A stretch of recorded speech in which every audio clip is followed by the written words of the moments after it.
ഇല വന്നിട്ടുണ്ട് കേട്ടോ, സൂപ്പർ ഇല, പച്ച ഇല വന്നിട്ടുണ്ട്.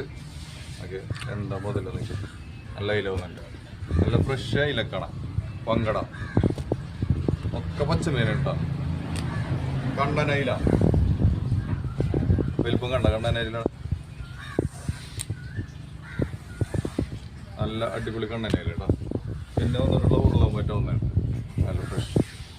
പിന്നെ ചെറിയ ചെമ്പാങ്കുട്ടി, ചെറിയ വില ഉള്ളൂ കേട്ടോ, ചെമ്പാങ്കുട്ടി ചെറുത് വറ്റ 1 കിലോ 2 പീസൊക്കെ ഉണ്ടാവുള്ളൂ. അത്യാവശ്യം വലിപ്പമുള്ള വറ്റ വന്നിട്ട് കേട്ടോ, നല്ല അടിപൊളി വറ്റ. പിന്നെ വന്നിട്ടുള്ള വെള്ളക്കൂടുത കേട്ടോ, ഫ്രഷ് കൊടുത്ത വന്നാണ്. പിന്നെ ഇടുക കേട്ടോ, കൊമ്പ വന്നിട്ടുണ്ടാവും, നല്ല പെട്ടക്കണ സാധനം മനസ്സേട്ടാ. എന്താ മുതൽ നോക്കി അടിപൊളി